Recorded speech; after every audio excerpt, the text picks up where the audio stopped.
Maintenant que l'on a fait le tour sur les objets natifs de JavaScript, le core JavaScript, et que l'on a dégrossi la notion de DOM, de modèle objet du document, c'est-à-dire la façon dont JavaScript va interpréter le contenu HTML pour le transformer en objet et pouvoir ainsi le manipuler et le transformer, on va pouvoir se faire une idée un peu plus précise de ce qui est possible de faire ou non en JavaScript.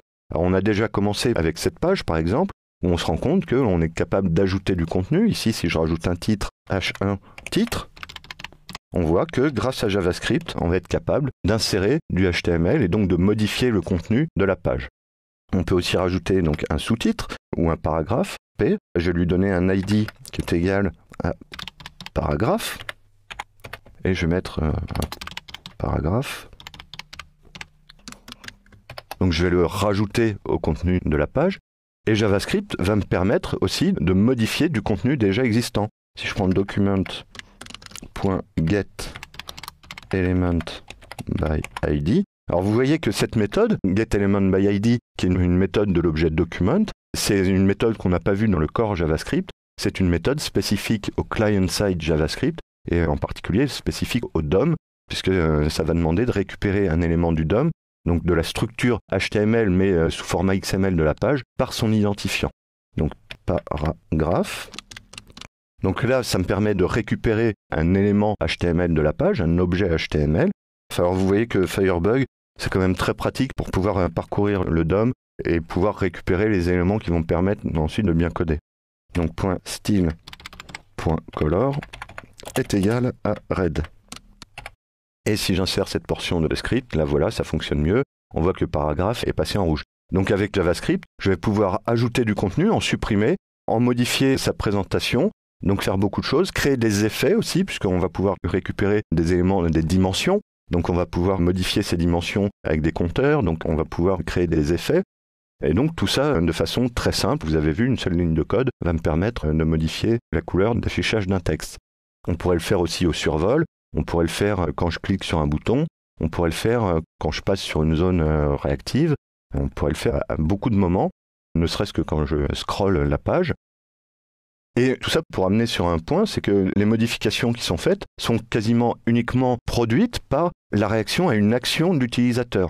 Et donc c'est un point très important, la très très grande majorité de ce que va faire JavaScript va correspondre à des interactions avec l'utilisateur. Et donc JavaScript, côté client, va être essentiellement un langage événementiel et donc qui va répondre à des événements. Ce qui va permettre de séparer une page HTML en 3 structures bien indépendantes, c'est-à-dire le contenu HTML, le contenu qui est affiché, la façon de le présenter, donc son style avec les CSS, et la façon dont le document va évoluer en fonction des actions de l'utilisateur, donc son comportement qui va être géré par JavaScript. Les standards et les bonnes pratiques du développement web demandent aujourd'hui d'essayer au maximum de séparer ces 3 éléments, donc le contenu, sa présentation et son comportement, donc en 3 couches séparées que sont le balisage HTML, les CSS, les styles CSS et le JavaScript. Donc c'est ce qu'on essaye vraiment souvent de faire. C'est pour ça que là on voit que donc, le script, je l'ai mis dans la page. On verra tout de suite après les différentes façons d'intégrer un script dans une page. Mais j'ai bien séparé le script, les styles. Et ici, j'ai essayé de ne pas mettre, si possible, d'éléments ni de style ni de comportement. Alors, sauf ici, parce que j'ai codé rapidement, et aussi parce que ça représente malgré tout une façon de faire. Mais j'ai essayé de séparer au maximum le contenu en lui-même de sa présentation et de son comportement.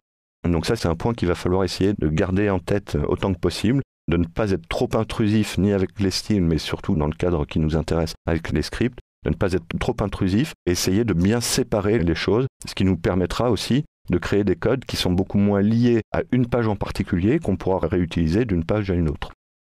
Autre chose, dans la mesure du possible, et ce n'est pas forcément toujours possible ou souhaitable, ou c'est pas la façon dont on a conçu les pages que l'on va créer, il va falloir essayer de prendre en compte que tout le monde n'a pas nécessairement JavaScript activé, bien qu'on a vu au début de cette formation que globalement plus de 95% des utilisateurs ont JavaScript activé, mais tous ne l'ont pas. Il y a aussi des problèmes d'accessibilité qui font que, par exemple, les personnes malvoyantes n'ont pas la possibilité d'avoir un navigateur graphique, ou enfin, en tout cas, ils ont la possibilité, mais ça n'a pas d'intérêt pour eux, et donc vont beaucoup plus être attentifs à l'aspect audio. Donc pour ça, le balisage sémantique est très important. Mais en tout état de cause, il va falloir prendre en compte que la page devra être malgré tout fonctionnelle, y compris si JavaScript n'est pas activé dans le navigateur. Donc il va falloir essayer d'appliquer ce que l'on appelle alors soit l'amélioration progressive, soit la dégradation élégante, c'est-à-dire prévoir un fonctionnement minimal qui soit le plus complet possible. Alors évidemment, on ne pourra pas faire exactement la même chose, parce que si on utilise JavaScript, c'est que ce n'est pas possible de le faire autrement, mais les fonctionnalités doivent être les mêmes, même si elles sont moins souples, si JavaScript n'est pas activé. C'est vraiment un point important pour ce qui concerne l'accessibilité, et parce qu'il est préférable de rendre les pages accessibles à un maximum d'utilisateurs. Un petit exemple de ce qu'il est possible de faire en JavaScript, c'est l'exemple de eGoogle, donc la page d'accueil personnalisable de Google. Et donc si on regarde ici une page classique eGoogle, on voit qu'il y a tout un tas d'informations. Donc ici on a des onglets qu'on peut déplacer, on peut les masquer, voilà, ou les agrandir, on peut faire beaucoup de choses, on peut les modifier la couleur, et tout ça est fait en JavaScript. L'exemple parfait aussi, c'est Google Maps qui va vous permettre de naviguer dans une carte.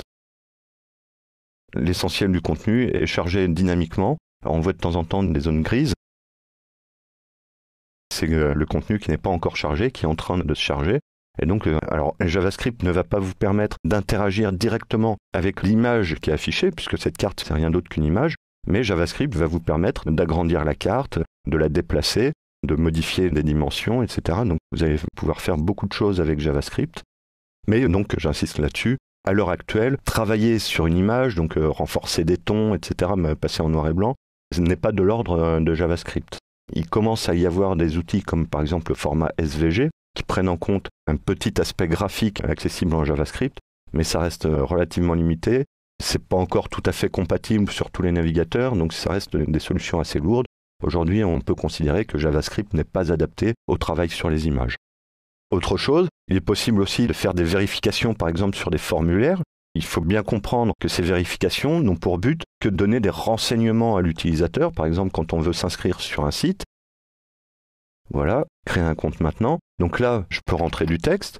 Si je passe au champ suivant, on me dit que l'adresse email n'est pas bonne parce qu'il n'y a pas d'arrobase.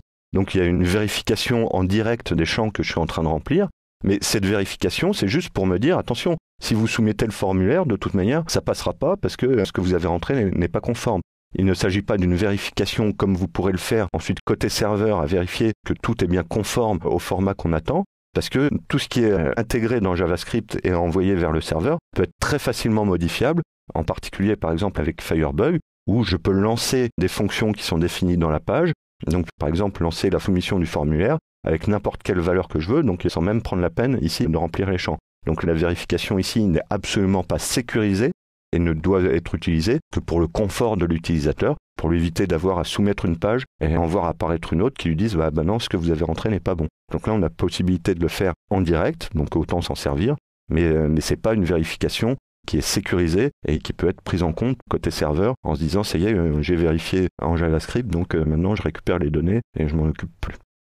Donc voilà en gros les possibilités de JavaScript.